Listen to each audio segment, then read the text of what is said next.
Hello, I am a nerd, and this is an exhibit in the Museum Boulevard. Let's check life at home to see how soldiers reacted.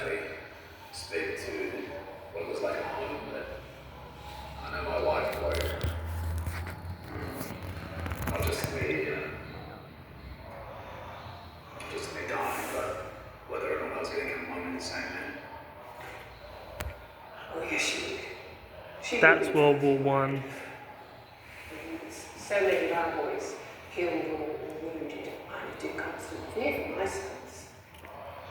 We just didn't know anything day to day. We felt so powerless. Men was highly irregular. We didn't know where they were, or if they were in poor health. Many women developed what was referred to as war strain because of their anxiety illness. My experience was much the same as Margaret's. Often Mal was censored or overly delayed. We also didn't know if or when they'd be coming home. Could have been months, could have been years, or if at all.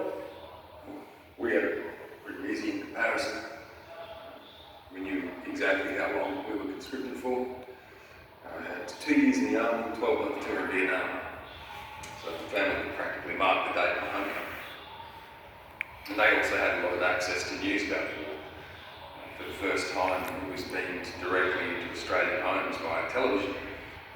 So people could get updates faster than ever before. That's astonishing. I've read a lot about Mr. Benn's television experiments, but I didn't know to come to this. We relied solely on letters and they were censored. We'd count the time between deliveries, waiting for the next one to arrive. We'd gather together and hope the news was World War good. One again? And also read off the casualty list, hoping not to see any name that we knew. Bad news was always delivered by a member of the clergy.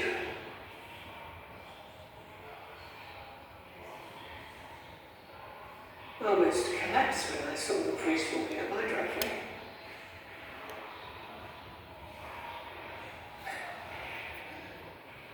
Many women would run at the sight of one.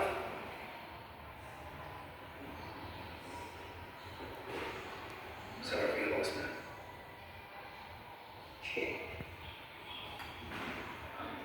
Communication for us was very easy. Through a computer, we had regular access to phone calls with the family and direct face-to-face contact through video calls, instant electronic written messages by email. A mate of mine was he had his son being born at the time. Sometimes it was difficult because we'd avoid talking about certain things. You know, we didn't want them to like. We sent episodes to our families, but no one else really knew what was going on. And there seemed to be a lack of information for the public. It became very isolating for our families. Many didn't care or understand.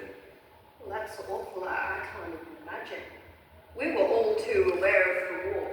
We were encouraged to do what we could for the war effort. It was a time where people worked hard and pulled together. We knew it was tough. Price of food all but doubled, and we didn't have the money to keep up. We tried to donate what money we did have to the injured soldiers in the war effort. Stereotypes put in place. Non-essentials such as luxury goods and toys were banned by the government. Rationing of essential foods, goods and fuel was introduced. We received these ration coupons to limit our purchasing, and there were heavy fines if we breached the rationing conditions. But my role in society completely shifted. With the men away, I and many other women were manpowered into what was seen as traditionally male work. I made munitions for a small arms factory in Welshpool.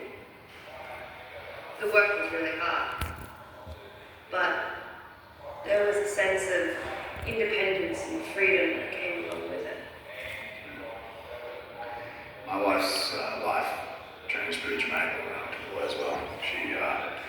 she essentially became a single working mum when I was gone. We didn't have the best relationship before I left. We'd argue a lot. My training would get in the way of the everyday schedule.